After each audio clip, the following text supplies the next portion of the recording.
Hey everyone. So conversion iteration release video for February 23rd.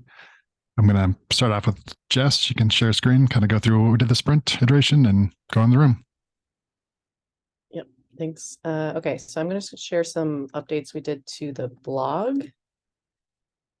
So this isn't going to go out for a little bit because they're still gathering some of the content, especially for like the podcasts and stuff, but they wanted to introduce a multimedia block onto our existing blog page. So this is kind of like further down the page for different ways, listening, watching, reading, longer things like an ebook.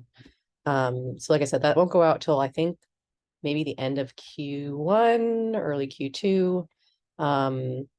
And also made some just placeholder images for these things because we're not sure if they're going to come with one or not. So if they don't, we have things that we can just add in there. And then there's a secondary update to the blog, which Tammy might show you, but we also upped the amount of space that we could use for the titles on these recent posts because they were getting cut off, and then kind of auto adjusting the secondary content underneath. So you just get a better idea of what you might be reading.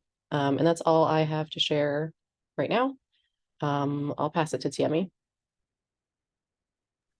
Okay, so this iteration, most of my issues were still related to the blog.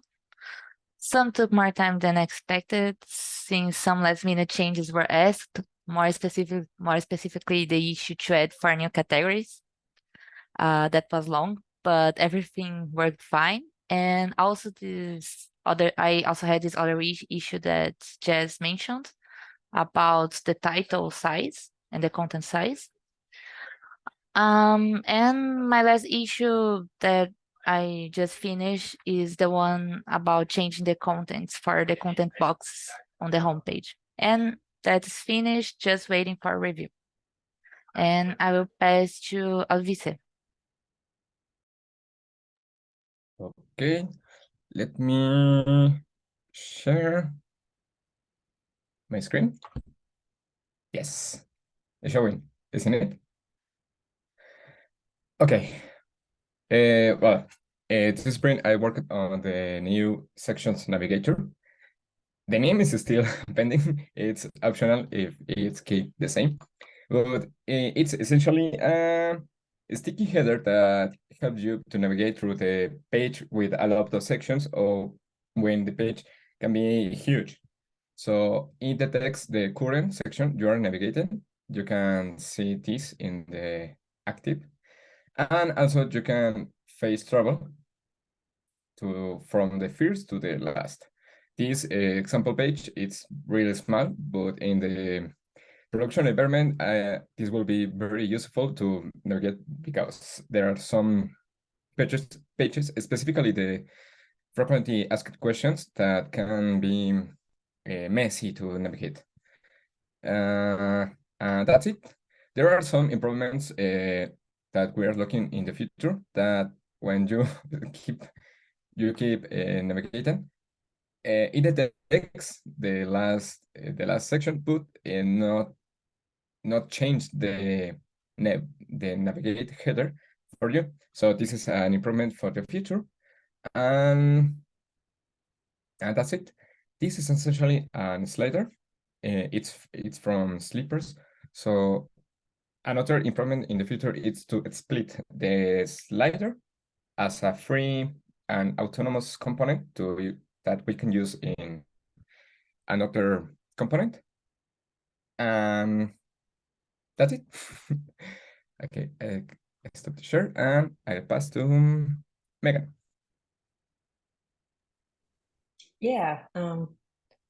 First off, in the beginning of the iteration, fixed a Firefox bug for the GitLab categories table, where it was sorting everything kind of by maturity differently than you would see on Chrome or Safari.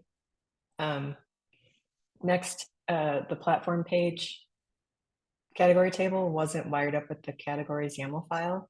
So as new things are being added to that file or removed, that table wasn't changing. So it is now, it's all wired up. as a second iteration to that, I created a reusable categories table component, since now we have that on the GitLab page and platform. So now that can be added to any page in the future. You just have to bring your own styles.